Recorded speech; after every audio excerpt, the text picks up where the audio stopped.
السلام علیکم ورحمۃ اللہ وبرکاتہ۔ وعلیکم السلام ورحمۃ اللہ وبرکاتہ۔ نحمده ونصلی علی رسولہ الکریم، اما بعد فاعوذ باللہ من الشیطان الرجیم، بسم اللہ الرحمن الرحیم۔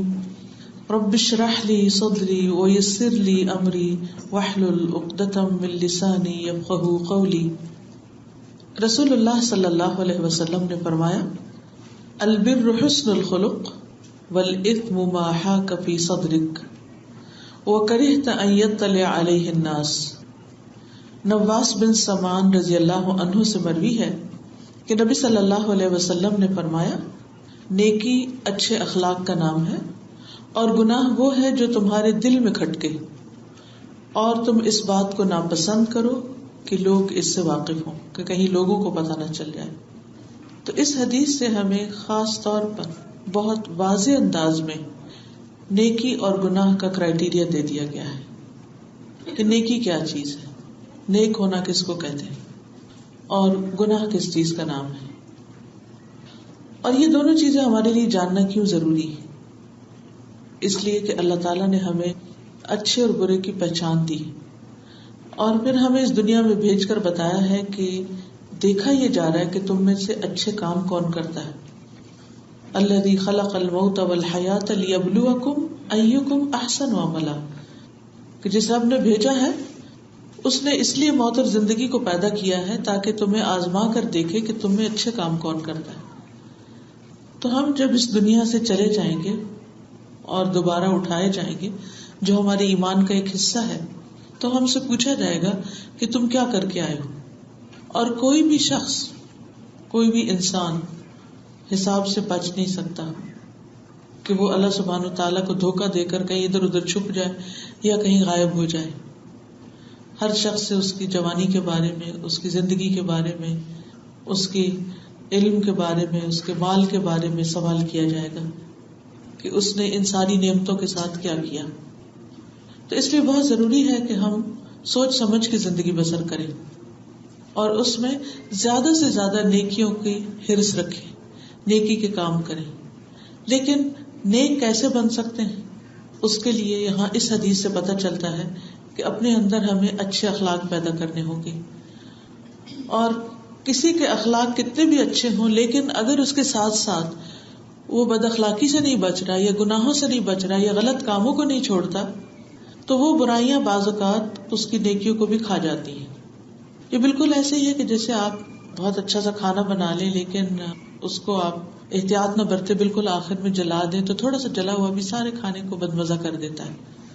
چاہے آپ نے 2 گھنٹے لگا کے کوئی چیز بنائی ہو، لیکن اینڈ کی غفلت جو ہے، جس نے اس کھانے کو جلا دیا، وہ چاہے تھوڑا حصہ ہی پورشن جلا، پورا نہ بھی جلا ہو، تو وہ سارے کا سارا خراب ہو جاتا ہے۔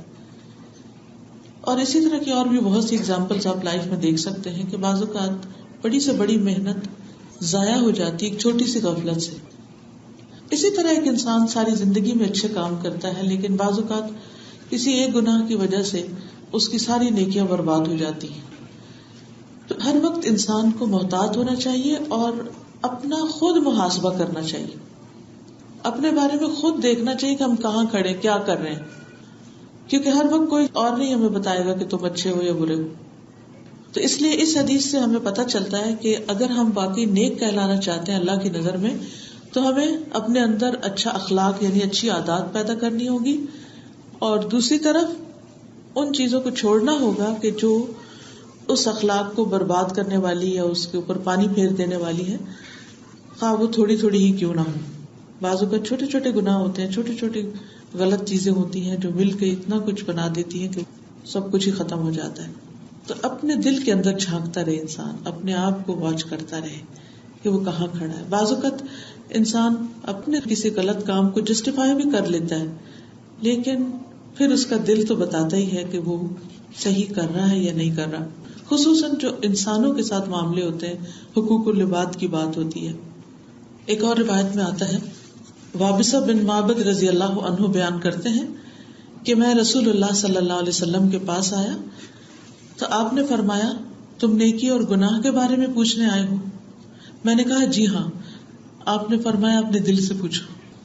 نیکی وہ ہے جس سے تمہارا نفس مطمئن ہو، تمہارے دل کے اندر اطمینان ہو، اور گناہ وہ ہے جو تمہارے دل میں کھٹکے، تمہارا سینہ اس کے بارے میں شک میں پڑ جائے، خواہ لوگ تمہیں فتویٰ دیں، چاہے لوگ کہیں نہیں تم ہی ٹھیک ہو، پھر بھی تم لوگوں کی باتوں میں بھی نہ آؤ، اپنے آپ سے پوچھو، اپنے دل سے پوچھو کیا واقعی ٹھیک ہو. تو فرمایا کہ خواہ لوگ فتویٰ دیں اور بار بار دیں، جتنا مرضی یقین دلائیں، لیکن تم اپنے بارے میں خود اپنا حساب کرو. اور ایک حقیقت یہ ہے کہ ہم سب اپنے آپ کو خود جتنے اچھی طرح جانتے ہیں کوئی بھی نہیں جانتا.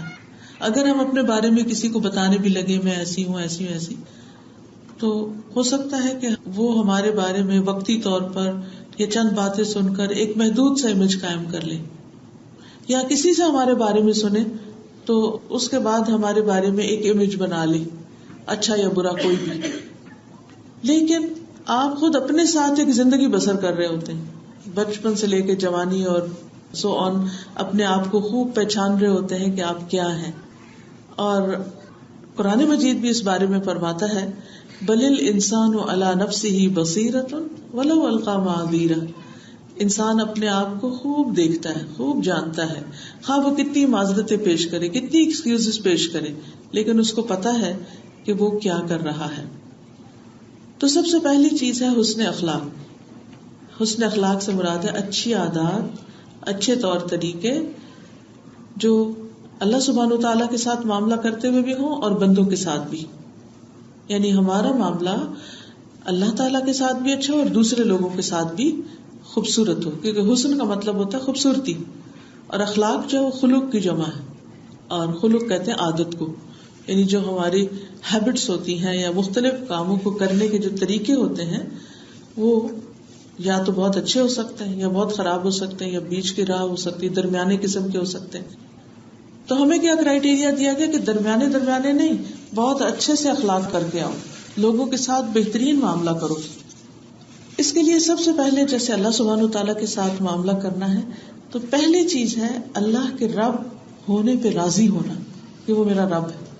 اور اس کا کیا مطلب ہے کہ اس کے فیصلوں کو قبول کرنا، اس کے احکامات کو ماننا اور اس کی عظمت کو پہچاننا، اسے سب سے بڑا سمجھنا، اور اس کے احکامات ماننے کے بارے میں دل میں کسی قسم کی تنگی نہ ہونا.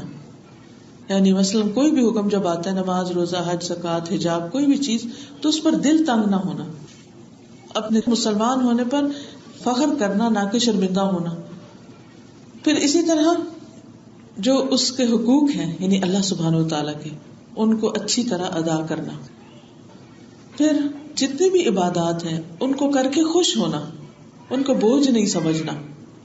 نبی صلی اللہ علیہ وسلم نماز کے بارے میں فرماتے تھے کہ اے بلال آذان دو اور ہمیں راحت پہنچاؤ، یعنی ہمارے لیے سکون کا بندوبست کرو.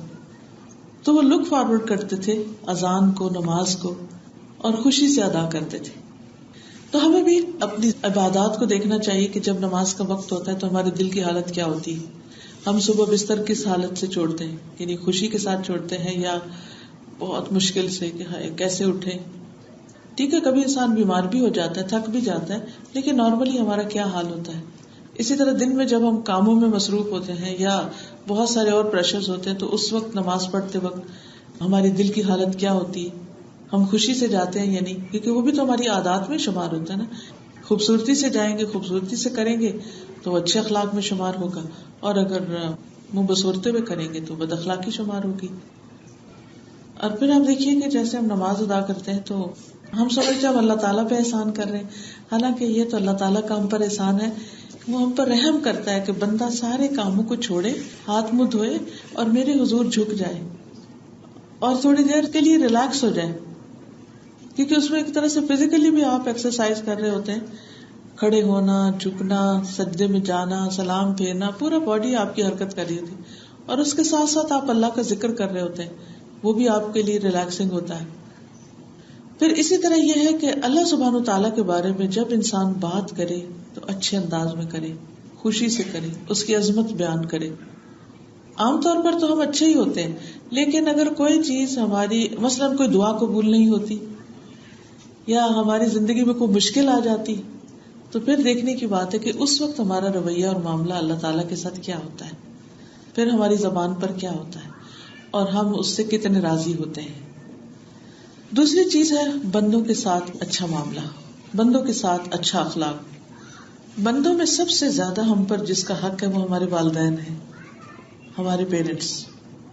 کوئی انسان خواہ پوری دنیا کے ساتھ اچھا اخلاق برتتا ہو اور اپنے والدین کے ساتھ اچھا نہ ہو تو اللہ تعالیٰ کی نظر میں وہ اچھے اخلاق والا نہیں ہو سکتا۔ بعض اوقات ہم اپنے والدین کے ساتھ تو اچھے ہوتے ہیں لیکن اپنے شوہر کے والدین کے ساتھ، ساس سسر وغیرہ کے ساتھ اچھے نہیں ہوتے۔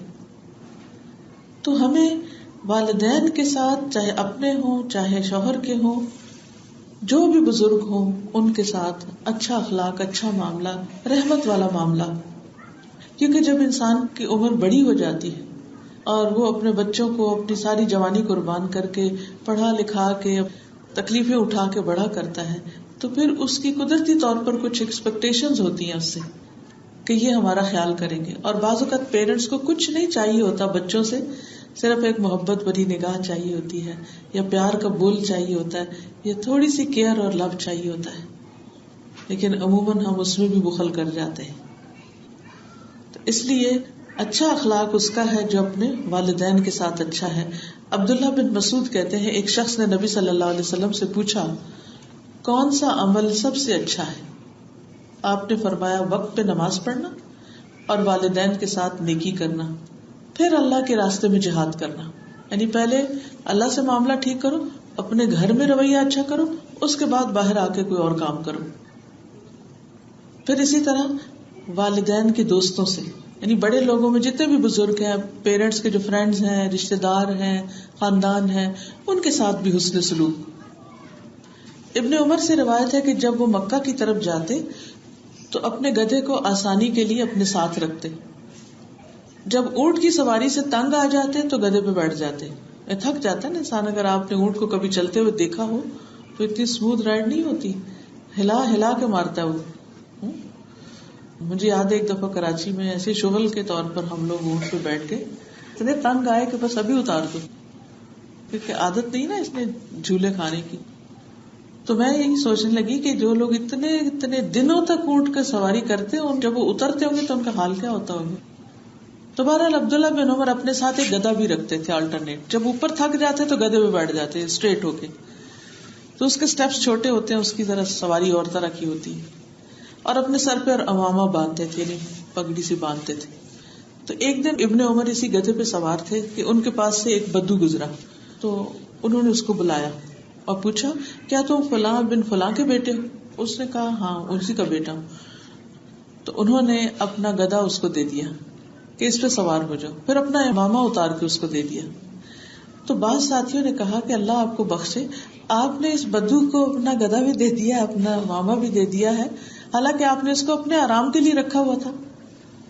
تو ابن عمر نے کہا کہ میں نے رسول اللہ صلی اللہ علیہ وسلم سے سنا تھا، آپ فرماتے تھے کہ نیکیوں میں سب سے بڑی نیکی آدمی کا اپنے باپ کی وفات کے بعد اس کے دوستوں سے اچھا سلوک کرنا ہے۔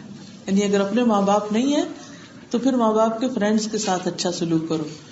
اور اس بدو کا باپ میرے والد کا دوست تھا، یعنی عمر کا دوست تھا رضی اللہ تعالیٰ عنہ، تو اس لیے میں نے اس کے ساتھ یہ حسن سلوک کیا۔ پھر اسی طرح یہ ہے کہ والدین اور سارے انسانوں، عام انسانوں کے ساتھ بھی اچھا سلوک کرنا، چاہے مسلم ہو، نان مسلم ہو، رشتہ دار ہو، غیر رشتہ دار ہو، کوئی بھی ہو۔ انسانیت کے ناطے میں سب رشتہ دار ہیں ہمارے، سب آدم کی اولاد ہیں، اور کہیں نہ کہیں جا کے رشتہ ضرور ملتا ہے، اوپر کئی پشتوں میں جا کے ملتا ہوگا، لیکن ہر ایک دوسرے کا کہیں نہ کہیں کچھ رشتہ دار بنتا ہے۔ تو اس لیے ہر انسان کے ساتھ اچھا سلوک ایک مسلمان کی علامت ہے، اور کسی چھوٹی سی نیکی کو بھی حقیر نہیں سمجھنا چاہیے۔ بعض اوقات ہم سمجھتے ہیں کہ اخلاق کا مطلب یہ کہ ہم اوور ایکسائٹیڈ ہو جائیں اور بہت ہنگامہ کریں یا بہت کچھ کریں تو یہ شاید یہ حسن اخلاق ہے۔ نہیں، چاہے تھوڑی سی بھی کسی کے ساتھ بھلائی کریں، چھوٹی سی نیکی کریں، ایک اسمائل ہی دے دیں کسی کو، آگے بڑھ کے سلام ہی کر لیں، کسی کا کوئی بوجھ اٹھا لیں، کسی کے ساتھ صرف اس کو یہ احساس دلا دیں کہ we are there to help you, تو اس سے بھی آپ دیکھیں کہ دوسرے شخص کا دل خوش ہو جاتا ہے۔ رسول اللہ صلی اللہ علیہ وسلم نے فرمایا کسی نیکی کو حقیر نہ سمجھا کرو، اگرچہ کسی کو ایک رسی ہی دو یا کسی کو جوتی کا تسمہ ہی دو۔ بعض اوقات کسی کا ٹوٹ جاتا ہے کچھ، تو اس کو ایک پن چاہیے ہوتی ہے یا ایک چھوٹی سی چیز چاہیے ہوتی ہے، تو اس سروس کو بھی آفر کر دینا آگے بڑھ کے، اس کا نام حسن اخلاق ہے. پھر اسی طرح آپ نے فرمایا کسی نیکی کو حقیر نہ سمجھو، خواہ تمہارا اپنے بھائی کو حشاش بشاش چہرے کے ساتھ بات کرنا، تو یہ بھی نیکی میں سے ہے. آپ نے فرمایا یہ بھی صدقہ ہے کہ تم لوگوں کو اس حال پہ سلام کرو کہ تم حشاش بشاش چہرے والے ہو، یعنی بہت خوش خوش ہو کے سلام کرو، خوشی کے ساتھ آگے بڑھ کر ویلکم کرو. پھر سلام میں پہل کرنا، پھر کوئی بھی اچھی بات کرنا، حال چال پوچھنا، کوئی اچھا مشورہ دینا. پھر اسی طرح سچی بات کرنا، لوگوں کے ساتھ آنےسٹ ہونا، ان کو دھوکہ نہ دینا. پھر اپنے گھر والوں کے ساتھ بھلائی کرنا، اور جو بھی نیکی انسان اپنے گھر والوں کے ساتھ کرتا ہے، گھر والوں کو پانی پلا دیتا ہے، ان کے لیے کھانا بنا دیتا ہے، ان کے لیے جیسے ایک مدر ہے تو ماں گھر کے اندر بچوں کے کپڑے بھی لانڈری کر رہی ہوتی ہے، گھر صاف بھی کر رہی ہوتی، کھانا بھی بنا رہی ہوتی. تو ان سارے کاموں کو عبادت سمجھ کے کرنا چاہیے اور اس پر اللہ سے اجر کی توقع رکھنی چاہیے. اور جب کر چکے تو اس پر احسان نہیں جتانا چاہیے، اور بچوں کی زندگی حرام نہیں کر دینی چاہیے کہ چھوٹی چھوٹی باتوں پھر ہم ان پر ناراض ہونے لگے، اور اگر وہ چھوٹی سی بات نہ ہماری مانے تو ہم سب کیے کرائے کو ضائع کر دیں. نہیں، ہم نے یہ سب اللہ کی رضا کے لیے کرنا ہے. اگر ہم اچھے ہوں گے تو کل کو وہ بھی اچھی بات سیکھ جائیں گے ہمارے عمل سے. رسول اللہ صلی اللہ علیہ وسلم نے فرمایا جب آدمی اپنی بیوی کو پانی پلاتا ہے تو اسے اجر دیا جاتا ہے، اس کو اس پر بھی ثواب ملتا ہے. تو ارباز بن ساریہ کہتے ہیں جب میں نے یہ حدیث سنی تو میں اٹھا اور اپنی بیوی کو پانی پلایا، فوراً ہی عمل کر لیا. اسی طرح آپ نے ایک اور جگہ پر فرمایا کہ آدمی اپنی ذات پر، اپنے بیوی بچوں پر، اپنے خادم پر جو خرچ کرتا ہے وہ صدقہ ہی صدقہ ہوتا ہے. پھر اسی طرح کھانا کھلانا، نبی صلی اللہ علیہ وسلم نے فرمایا تمہارا اپنے آپ کو کھانا کھلانا، یعنی رزق حلال کمانا اور پکانا اور کھانا، یہ بھی صدقہ ہے، یعنی اس پر بھی اجر ملتا ہے، حالانکہ ہم اپنے فائدے کے لیے کر رہے ہوتے ہیں. تمہارا اپنے بچے کو کھلانا وہ بھی صدقہ ہے، بیوی کو کھلانا بھی صدقہ ہے، اپنے خادم کو کھلانا بھی صدقہ ہے. یعنی کسی کے ساتھ بھی آپ محنت کر کے، مثلاً ایک شخص کام کرتا ہے اور محنت کر کے کمائی کر کے لاتا ہے تو کسی پر بھی وہ جو خرچ کرتا ہے اس کے لیے اجر ہی اجر ہے. پھر اسی طرح آپ نے فرمایا کہ کوئی شخص کسی کی سواری میں مدد کرے، سہارا دے کر اس کو سوار کرے یا اس کا سامان اٹھا کے رکھے تو یہ بھی صدقہ ہے. پھر کسی ضرورت مند کو قرضہ دے دینا، فرمایا کل قرض صدقہ، ہر قرض صدقہ ہے. پھر قرض کی وصولی میں مہلت دے دینا، اگر کسی کو دیا ہے اور وہ ادا نہیں کر سکتا تو اس کو ٹائم پیریڈ اور بڑھا دینا. پھر اپنے شر سے دوسروں کو محفوظ رکھنا، یعنی کسی کو تکلیف نہ دینا، خواہ آواز اپنی دھیمی رکھ کے، کیونکہ بعض اوقات تم اتنا چیختے کہ دوسروں کی نیند حرام ہو جاتی، یا کسی بھی طریقے سے کوئی بھی چیز جو دوسروں کو اذیت دینے والی.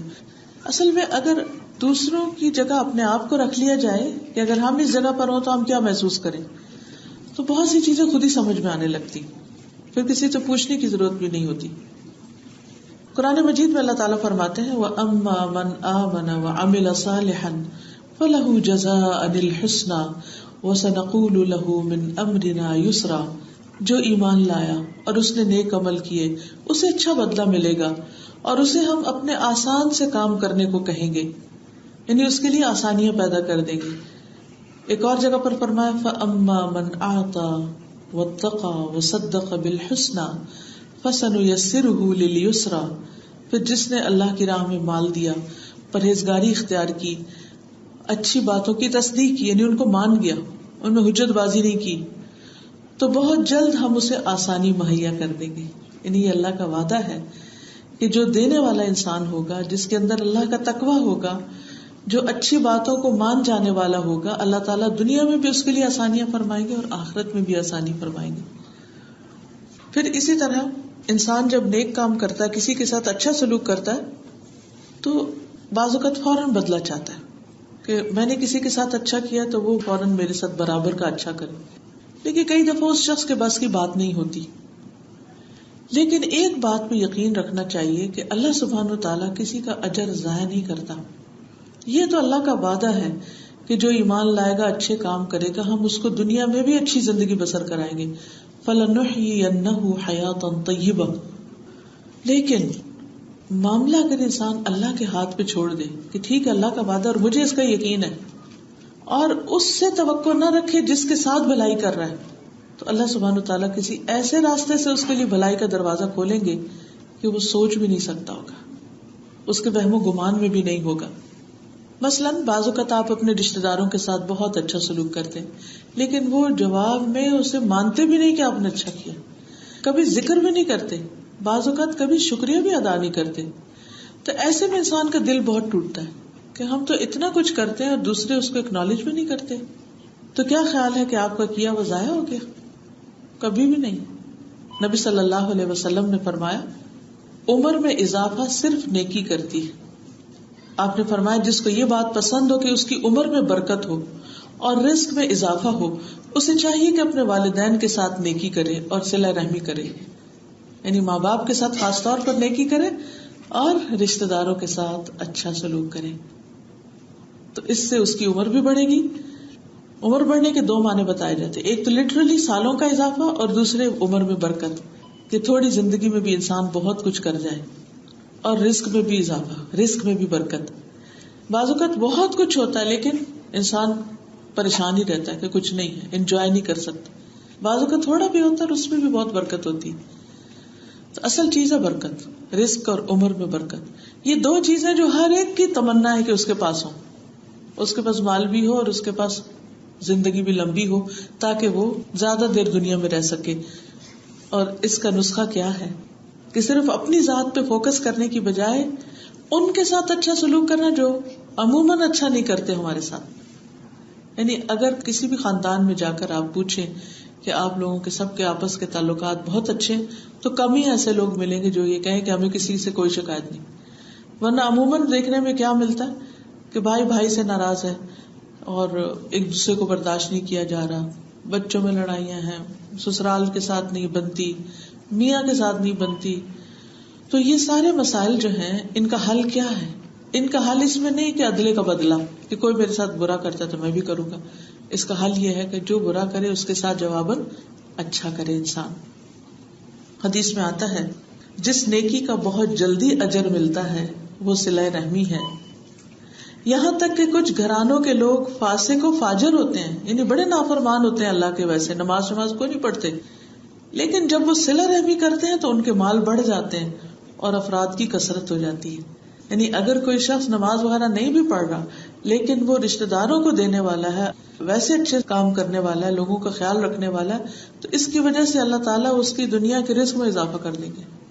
اس کا یہ مطلب نہیں کہ نماز اس کو پڑھنی نہیں چاہیے یا نماز کا فائدہ نہیں ہے, لیکن اس کا مطلب یہ ہے کہ کوئی بھی نیکی ضائع نہیں ہوتی, ہر نیکی کا اپنا ایک فائدہ ہے. اور خصوصاً یہ دو کام جو ہیں, یعنی صلہ رحمی, رشتہ داروں کے ساتھ اچھا سلوک اور ماں باپ کے ساتھ اچھا سلوک, یہ تو شور شارٹ انسان کے لیے دنیا میں خیر و بھلائی لانے والی چیز ہے. پھر اسی طرح باقی بھی جتنی نیکیاں, جتنے بھی اچھے اخلاق ہیں, فرمایا نیکی جنت کی طرف لے جاتی, ان البر یہدی الی الجنہ. تو اگر دنیا میں کسی کو نہ بھی ملے, ریٹرن نہ بھی ہو تو کوئی بات نہیں, کیونکہ دنیا تو جلدی ختم ہو جانے والی ہے, لیکن ہمیشہ کی آخرت اور جنت, اگر وہاں پر کچھ ملے انسان کو تو اس سے بڑی اور کیا سعادت کی بات ہو سکتی ہے.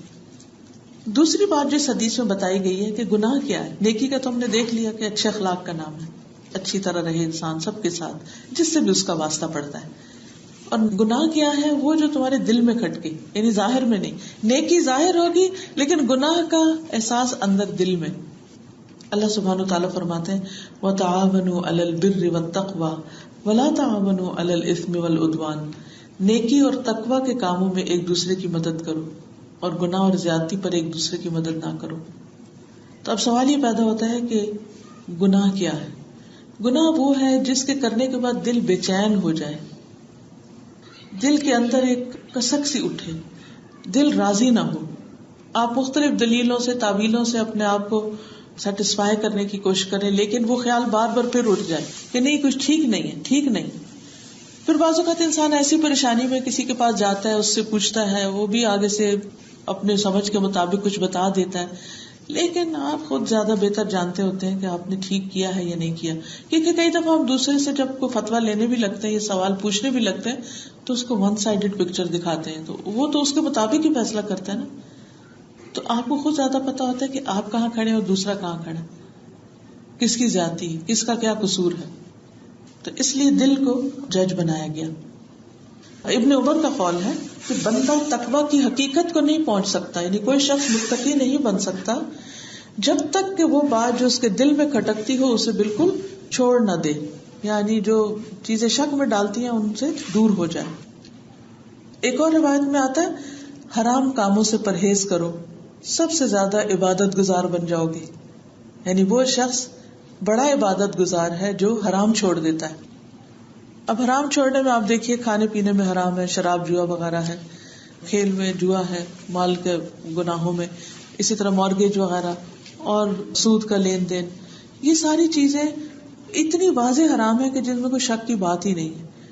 لیکن ہم کبھی اس سے فتویٰ لیتے ہیں، کبھی سے اپنے آپ کو مطمئن کرتے تھے کہ اندر سے کھٹک جاتی نہیں. تو ایسے میں انسان کے لیے بہتر راہ کیا ہے کہ ایسے کاموں کو چھوڑ کر ان کو اختیار کرے کہ جو دل کو اطمینان بخشنے والے، تاکہ دنیا سے جب انسان رخصت ہو تو اللہ سبحانہ وتعالیٰ کی طرف سے پیغام آئے کہ یا ایتھا النفس المطمئنہ ارجعی الی ربک راضیۃ مرضیہ، اے نفس مطمئنہ چلو اپنے رب کی طرف واپس چلو اس حال میں کہ تم بھی راضی اور تمہارا رب بھی تم سے راضی ہے. یہ حالت زیادہ اچھی ہے یا یہ کہ انسان ایک عجیب کشمکش اور بے چینی اور ڈپریشن میں رہے کہ پتہ نہیں میں ٹھیک کر رہا ہوں یا نہیں کر رہا. تو اس لیے حد البسا کوشش کرنی چاہیے کہ انسان حرام سے بچے، کیونکہ ایک طرف اگر نیکیاں کر رہا ہے دوسری طرف حرام کام کر رہا ہے تو کہیں ایسا نہ ہو کہ وہ حرام گن کی طرح چاٹتے چاٹتے چاٹتے نیکیاں بھی کھا جائیں. اسی طرح ایک اور کرائیٹیریا یہ دیا گیا کہ جس چیز کو انسان پبلکلی کرنا پسند نہ کرے اسے تنہائی میں بھی نہ کرے. یعنی وہ کام جو انسان کسی کے سامنے کرتے ہوئے شرماتا ہے تو چھپ کے نہ کرے اس کو. تو الاسم ما حاک فی نفسک، یعنی گناہ وہ جو دل میں کھٹکے اور اس بات کا ڈر ہو کہ لوگوں کو نہ پتہ چل جائے. آپ دیکھیے کہ دن میں کتنی دفعہ ہم کہتے ہیں کہ ہائے لوگ کیا کہیں گے. چلے دن میں نہ صحیح لیکن عام طور پر محاورہ ہوتا ہے لوگ کیا کہیں گے. تو یہ جو جملہ ہے نا لوگ کیا کہیں گے، یہ کوئی اچھا جملہ نہیں ہے. یہ انڈیکیٹ کرتا ہے کہ ہمیں اللہ سے زیادہ لوگوں کا ڈر ہے. تو جب ہمیں اللہ کا ڈر ہو جاتا ہے تو پھر لوگوں کا نہیں رہتا، کیونکہ پھر ہم ایسے کام نہیں کریں گے کہ جو لوگوں کے سامنے بھی شرمندگی اور رسوائی کا باعث بنے.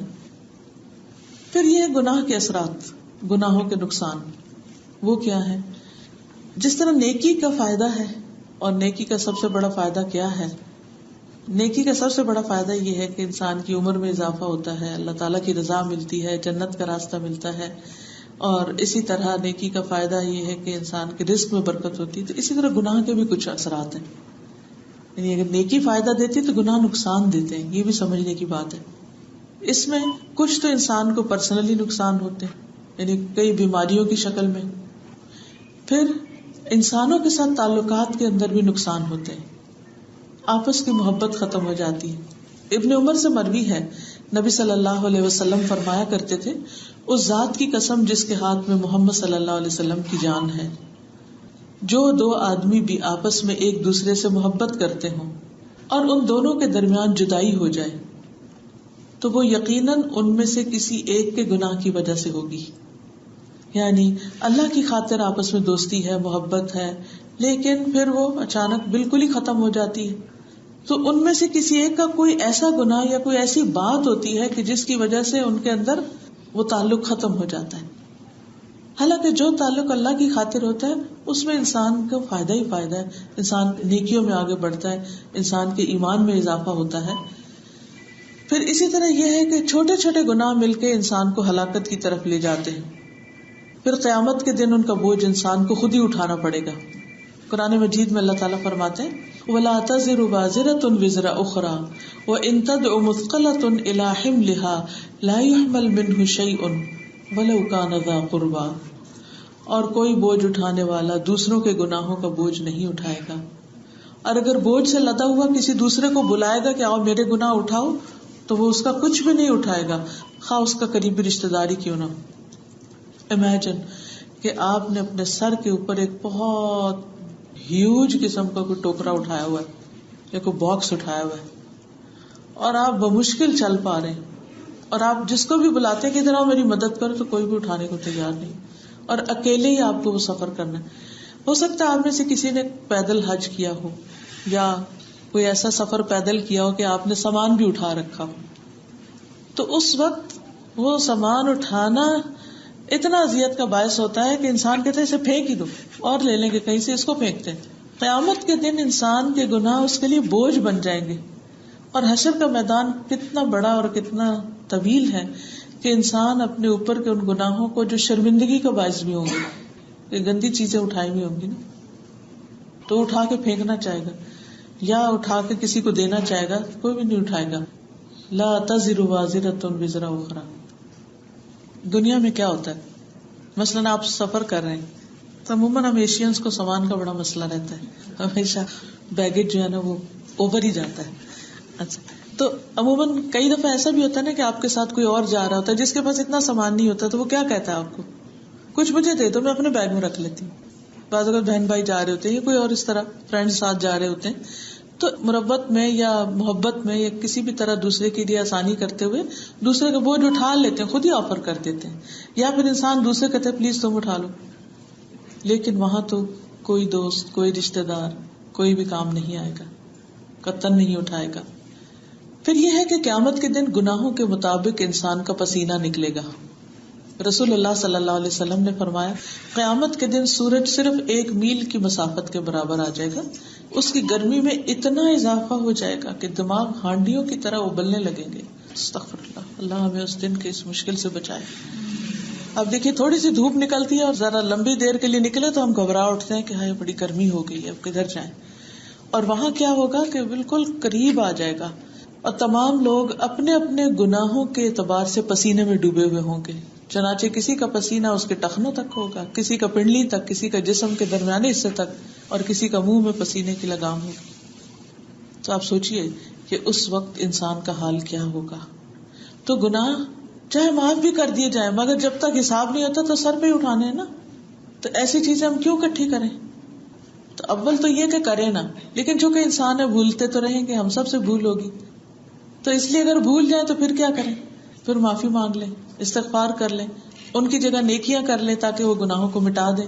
ان الحسنات یذھبن السیئات. اور پھر یاد رکھیے کہ گناہوں کی پہچان کا ذریعہ بھی دل ہے. بہت سی چیزیں حلال بھی واضح ہوتی ہیں، حرام بھی واضح ہوتی ہیں، لیکن کچھ امور ایسے ہوتے ہیں کہ جو نہیں پتہ چلتے کہ ادھر جائیں کہ ادھر جائیں، یہ کریں کہ وہ کریں، 50-50 میں ہوتے ہیں. تو پھر ہمیں اپنے دل کے مفتی سے پوچھنا چاہیے کہ اب کیا کرنا ہے. نبی صلی اللہ علیہ وسلم نے فرمایا جو چیز تمہارا دل ناپسند کرے اسے چھوڑ دو. پھر اسی طرح بعض اوقات انسان برائی کو برائی نہیں سمجھتا، یہ بھی ایک گناہ ہے اور یہ بھی انسان کے لیے بخشش کا ذریعہ نہیں بنتا. توبہ کی شرط کیا ہے کہ برائی کو برائی سمجھا جائے. پھر مومن کے بارے میں فرمایا کہ مومن اپنے گناہوں کو ایسے دیکھتا ہے جیسے وہ کسی پہاڑ کے نیچے بیٹھا ہوا، اتنا بڑا بوجھ لگتا ہے اس کو، اور اسے خطرہ ہو کہ پہاڑ اوپر نہ گر جائے. پہاڑ کا تو آپ امیجن نہیں کر سکتے، لیکن اگر کسی ہیوج بلڈنگ میں آپ جائیں، اگر آپ کو عادت نہ ہو بلڈنگز میں رہنے کی، آپ اندر جائیں تو لابی میں کھڑے ہو کے ایک دم احساس ہوتا ہے اگر یہ ساری بلڈنگ اوپر سے گرے تو بنے گا کیا، ہم کہاں ہوں گے. کئی دفعہ آپ نے دیکھا بھی ہوگا ٹیلی ویژن وغیرہ پر کہ پچھلے سال شاید چائنا میں کچھ بلڈنگز گری تھی، کبھی زلزلوں میں اور جگہوں پر گر جاتی ہیں. تو ایسی جگہ پر جا کر انسان سوچے کہ سارا میرے سر کے اوپر ہے. تو جو مومن ہوتا ہے وہ گناہ کو اسی طرح سمجھتا ہے کہ جیسے میرے سر کے اوپر پہاڑ کھڑا ہے، مجھے اس کو اتار کے پھینکنا ہے، جتنی بھی ایفرٹ ہو میں اس کو نہیں اپنے سر، یعنی اس کا دل گھبراتا ہے. یعنی ویسے کچھ نہیں، اور جب ہوتا ہے نا کہ آپ کو گھبراہٹ شروع ہو جاتی ہے سوچ کے بھی کہ یہ گرا تو بنے گا کیا، آپ کو سانس نہیں آتا. اسی طرح مومن جو ہے وہ گناہ سے اتنا گھبراتا ہے، مطلب کئی آتے اپنی پتہ ہوتی ہیں اچھی نہیں ہے اور انسان سوچتا رہتا ہے اس کو ٹھیک کرنا، لیکن سستی کے مارے ان کو لیے چلتے ہیں. لیکن جتنا جتنا ایمان بڑھتا جاتا ہے اتنی اتنی سینسٹیوٹی بڑھتی جاتی ہے گناہوں کے لیے، اور اس کو انسان اپنے لیے بہت بڑی مشکل سمجھتا ہے اور اس کو ہٹا دینا چاہتا ہے. اب یہ ہے کہ کیا ہر ایک کا دل کھٹکتا ہے برائی پہ؟ نہیں، ایسا نہیں ہوتا، ہر ایک کا نہیں کھٹکتا، کیونکہ جو مردہ دل ہوتے ہیں، جو بے حس ہوتے ہیں، بے ضمیر ہوتے ہیں، ان کو کوئی پرواہ نہیں ہوتی. اس کے لیے ضروری ہے کہ اپنے اندر وہ حس پیدا کی جائے. اب مثال کے طور پر آپ دیکھیے کہ جیسے یہ کارپیٹ ہے تو اس کے اندر جو شیڈ ہے یہ اس قسم کا ملگجا سا کہ اگر اس کے اوپر کچھ گر بھی جائے تو نہیں پتہ چلے گا. لیکن اس وقت ٹیبل کلاتھ جو ہے یہ سفید رنگ کا ہے، اس کو اور اس کو کمپیئر کرے. اگر آپ کے دل کی حالت وہ ہے جو اس کارپیٹ کی ہے تو آپ کو گناہ کے بارے میں احساس نہیں ہوگا. اور اگر آپ کا دل سفید ہے، روشن ہے، تو چھوٹا سا ذرہ بھی آپ کو نظر آئے گا تو آپ کا دل پریشان ہوگا. اسی لیے آپ دیکھیں کہ جو چھوٹے بچے ہوتے ہیں نا، وہ گناہ نہیں کرتے نا تو وہ بہت سینسیٹیو ہوتے ہیں. اجنبی لوگوں سے گھبرائیں گے، جو اس قسم کے غلط کام کرنے والے لوگ ہیں ان کے پاس نہیں جائیں گے. تو یہ قدرتی طور پر ایک پہچان ہوتی ہے ان کے اندر. تو جس دل کے اندر بھی تقویٰ ہے، جس دل کے اندر خدا کا خوف ہے، اس دل کو یہ محسوس ہوتا ہے کہ گناہ کتنی بری چیز ہے اور برائی اس کو کھٹک جاتی. دل کو روشن کرنے کے لیے، صاف کرنے کے لیے کیا کرنا چاہیے؟ اللہ پر مضبوط ایمان ہونا چاہیے. وَمَن يُؤْمِن بِاللَّهِ يَهْدِ قَلْبَهُ، جو اللہ پر ایمان لائے گا اللہ تعالیٰ اس کے دل کو ہدایت دے دے گا، اس کو راہ دکھا دے گا، اس کے دل کے اندر ایک میزان پیدا کر دے گا. دوسرے قرآن مجید کی تلاوت اور غور و فکر کرنا. اللہ تعالیٰ فرماتے ہیں یا ایھا الناس قد جاءتکم موعظۃ من ربکم وشفاء لما فی الصدور، لوگوں تمہارے پاس تمہارے رب کی طرف سے نصیحت آ چکی، یہ دلوں کے امراض کی شفا اور مومنوں کے لیے ہدایت اور رحمت ہے. تو دل بیمار ہوتے ہیں جب تو ان کو نہیں پتا چلتا. مثلاً آپ بیمار ہوتے ہیں، آپ کی زبان کڑوی ہوتی ہے تو فوڈ کا جو ذائقہ ہوتا ہے نا وہ نہیں پتا چلتا، آپ ٹیسٹ ہی نہیں کر پاتے. لیکن جب آپ صحت مند ہوتے ہیں تو آپ کو سب پتا چلتا ہے، نمک زیادہ ہے، یہ کم ہے، کیا پکا ہوا کیا نہیں. اسی طرح جب دل صاف ہوگا، دل صحت مند ہوگا، دل میں شفا ہوگی تو سب پتا چلے گا اچھا کیا اور برا کیا ہے. اور اس کے لیے قرآن کی تلاوت، قرآن کے ساتھ مضبوط تعلق. آپ یقین کیجئے کہ اگر آپ کا قرآن کے ساتھ تعلق نہیں تو دل کو شفا مل ہی نہیں سکتی. ہونے کے بعد اگر کم ہو جائے یا نہ رہے، دل پھر بیمار ہو جاتا ہے، اس کے اندر ڈیفیشنسی ہو جاتی ہے. تو اس لیے مرتے دم تک قرآن کو تھام کے رکھنا چاہیے. اور صرف تلاوت ہی نہیں بلکہ اس کو سمجھ کر پڑھنا پڑھانا یہ دلوں کی شفا کا باعث بنتا ہے. تو اپنے ساتھ ایک عہد کر لیجئے کہ ہم بیئر منیمم قرآن کا ترجمہ ضرور سیکھیں گے اور سیکھنے کے بعد اس کو یاد بھی رکھیں گے، بلائیں گے نہیں. اور اگر ہو سکے تو کسی کو پڑھائیں گے بھی، کسی کو آگے بھی بانٹیں. کیونکہ علم ایسی چیز ہے جو دینے سے بڑھتی ہے، مال دینے سے کم ہوتا ہے، علم دینے سے اور زیادہ ہو جاتا ہے. تو اس لیے علم کے معاملے میں بخل نہیں ہونا چاہیے. فَأَمَّا مَنْ أَعْطَى وَاتَّقَى، جس نے دیا اور تقوی اختیار کیا. تو یہ جب آپ بانٹیں گے انشاءاللہ تو اور زیادہ آپ کے اپنے اندر شفا ہوگی اور کلیئرٹی آتی جائے گی. پھر اسی طرح گناہوں سے بچنا، یہ بھی دل کے لیے صحت کا باعث ہے. حدیث میں آتا ہے الاسم حواس القلوب، گناہ دلوں پر غلبہ پانے والا ہے، یعنی وہ دل کو جا پکڑتا ہے اور اس کو بیمار کر دیتا ہے. پھر اسی طرح فتنوں سے بچنا، دنیا کی محبت سے بچنا، کیونکہ دنیا کی محبت انسان کے دل کو بیمار کر دیتی ہے، چاہے وہ اپنی اولاد کی، چاہے اپنے شوہر کی، چاہے اپنے دنیا کے مال کی یا گھر کی. یہ نہیں کہ ہمیں اس کے کوئی تعلق نہیں ہونا چاہیے، نہیں، مطلب یہ ہے کہ جب وہ محبت اللہ کی محبت سے بڑھ جاتی ہے تو وہ محبت پھر انسان کے دل کو میلا کر دیتی ہے اور دل سخت ہونے لگتا ہے. ان سب چیزوں سے اللہ کی خاطر محبت کریں. یہ ہے عجیب سا کانسیپٹ لگتا ہے، لیکن ہمیں دین میں اتنا خوبصورت محبت کا یہ کانسیپٹ ہے جو دنیا کی کسی ایتھکس میں، کسی ریلیجن میں کہیں بھی نہیں ملے گا. کہ love for the sake of Allah. If you love your child, بچے سے محبت ہے تو اس کو ایسا بنائے کہ بچہ آپ کے لیے صدقہ جاریہ بنے. مال سے محبت ہے، ایسے کاموں میں لگائیں کہ جو انسانوں کی بھلائی کے اور مرنے کے بعد آپ کے لیے خیر و بھلائی کا باعث ہو. اسی طرح اگر شوہر سے محبت ہے تو ہم پھر کیا چاہیں گے کہ شوہر اچھے کاموں میں لگے، بچوں کی اچھی تربیت ہو. دوست سے محبت ہے اللہ کی خاطر تو پھر ہم کیا کریں گے، اس کو پکڑ پکڑ کے اللہ کی طرف لائیں گے، اس کو بھلائی چاہیں گے. تو اس طرح وہ محبت بھی ہمارے لیے اور فائدہ مند ہوتی ہے اور اس کا اجر بھی بہت زیادہ ہے اور اس سے دلوں کو شفا نصیب ہوتی ہے. ورنہ کسی کی بھی حد سے بڑی ہوئی محبت انسان کے دل کو بیمار کر دیتی، اور بیمار دل جو ہے اس پر خیر و بھلائی کی بات پھر نہیں جمتی، وہ سنتا ہی نہیں انسان کچھ بات. عبداللہ بن عمرو کہتے ہیں کہ آپ صلی اللہ علیہ وسلم سے کہا گیا، اے اللہ کے رسول، لوگوں میں کون سب سے افضل ہے؟ آپ نے فرمایا، صاف دل والا، زبان کا سچا. لوگوں نے کہا، زبان کے سچے کو تو ہم جانتے ہیں، صاف دل کون ہے؟ فرمایا پرہیزگار پاک صاف جس کے دل میں گناہ نہ ہو، بغاوت نہ ہو، خیانت نہ ہو، حسد نہ ہو، نہیں کسی کے لیے بھی حسد نہ ہو، برا نہ سوچے. اور پھر دل کی اصلاح کا ایک اور طریقہ زبان کی اصلاح ہے، کیونکہ نبی صلی اللہ علیہ وسلم فرمایا کسی کا دل ٹھیک نہیں ہو سکتا جب تک زبان ٹھیک نہ ہو. کیونکہ اتنا بھی اچھا آپ کا دل ہو، آپ نے خوب قرآن کی تلاوت کر لی، اچھے اچھے کام کیے، دل بڑا مطمئن، آپ کسی سے ایک معاملہ کریں اور اس کو برا بھلا کہنا شروع کر دیں، وہ کیا ہوگا؟ مڑ کے پھر دل کے اوپر کچھ داغ پڑ جائیں گے. پھر اسی طرح ذکر کی کثرت، جو انسان ذکر کرتا ہے اس کا دل زندہ ہے، اور جو نہیں کرتا اس کا دل مردے کی طرح ہے. پھر کثرت سے استغفار، نبی صلی اللہ علیہ وسلم نے فرمایا میرے دل پر بھی داغ آ جاتا ہے، اسی وجہ سے میں ایک دن میں 100 سے زیادہ بار استغفار کرتا ہوں. تو دلوں کو دھونے اور چمکانے کا بہترین ذریعہ استغفار ہے. پھر دل کی سلامتی کے لیے دعائیں کرنا، اللہم اجعل فی قلبی نورا، اللہ میرے دل میں نور ڈال دے. اللہم اہد قلبی وسدد لسانی واسلل سخیمۃ قلبی، اے اللہ میرے دل کو رہنمائی عطا کر، میری زبان کو درستگی عطا فرما، اور میرے دل کے کینے کو دور کر دے. پھر اسی طرح اللہم انی اسألک الثبات فی الامر والعزیمۃ علی الرشد واسألک موجبات رحمتک وعزائم مغفرتک واسألک شکر نعمتک وحسن عبادتک واسألک قلبا سلیما ولسانا صادقا واسألک من خیر ما تعلم واعوذ بک من شر ما تعلم واستغفرک لما تعلم انک انت علام الغیوب. اے اللہ میں تجھ سے دین میں ثابت قدمی اور ہدایت میں پختگی کا سوال کرتا ہوں، اور میں تجھ سے تیری رحمت کو واجب کرنے والے اور تیری مغفرت کو لازم کرنے والے امور کا سوال کرتا ہوں. میں تجھ سے تیری نعمتوں کا شکر ادا کرنے اور اچھے انداز میں عبادت کرنے کا سوال کرتا ہوں. میں تجھ سے قلب سلیم اور سچی زبان کا سوال کرتا ہوں.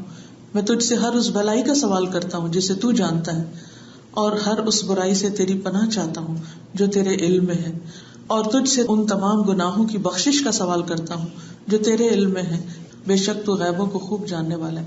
یعنی جو بھی میرا کوئی گناہ ہے اللہ تجھ سے تو نہیں چھپا ہوا، اس لیے تو ہی معاف کرنے والا ہے، تو معاف فرما دے.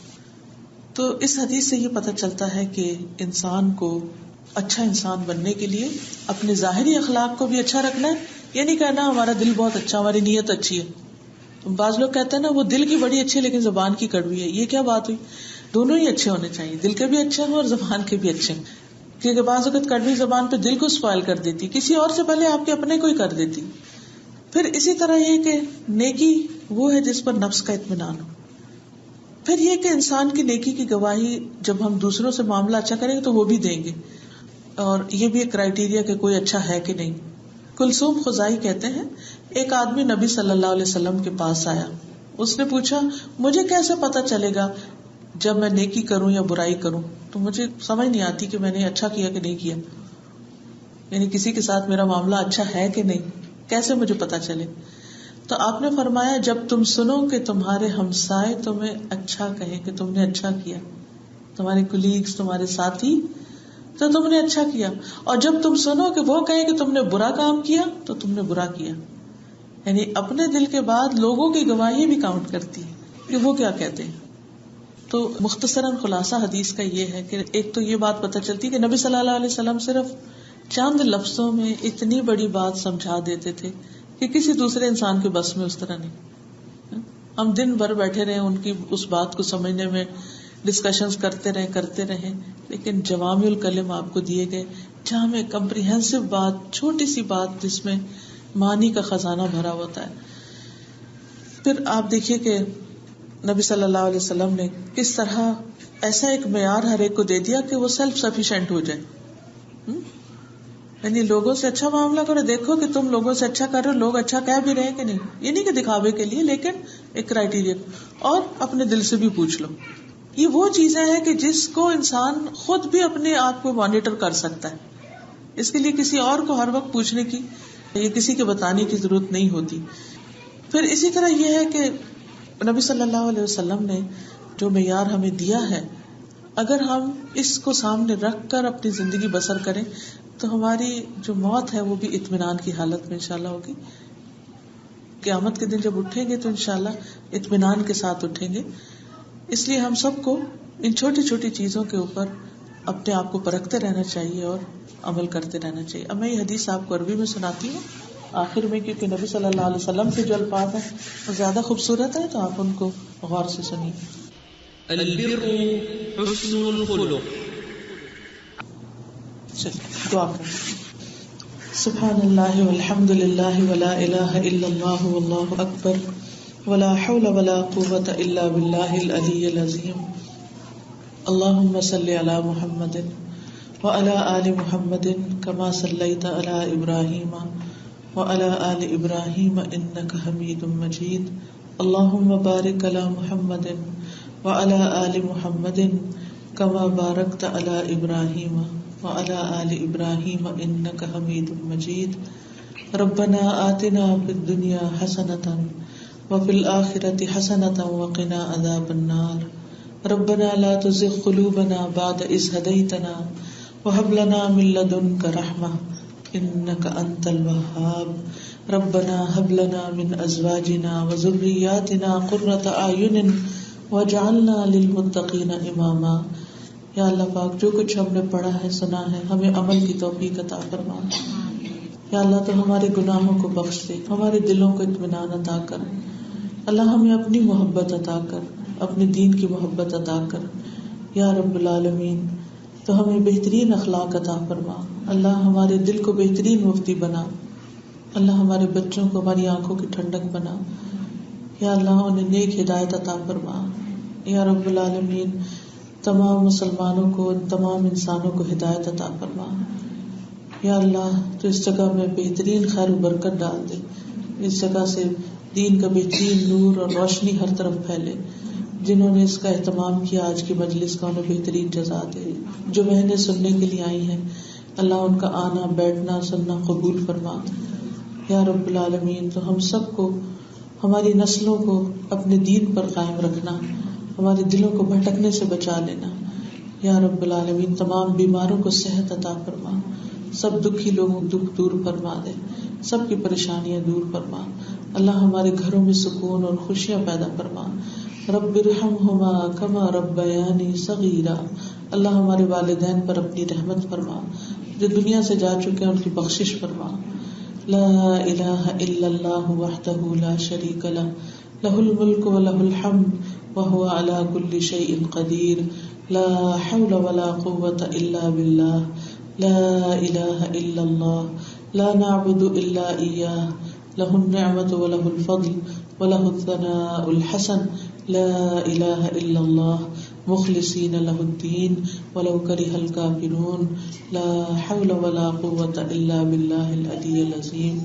ربنا تقبل منا انک انت السمیع العلیم وتب علینا انک انت التواب الرحیم. وصلی اللہ تعالی علی خیر خلقہ محمد وعلی آلہ واصحابہ واہل بیتہ اجمعین برحمتک یا ارحم الراحمین. الہی آمین. سبحانک اللہم وبحمدک اشہد ان لا الہ الا انت استغفرک واتوب الیک. السلام علیکم ورحمۃ اللہ وبرکاتہ.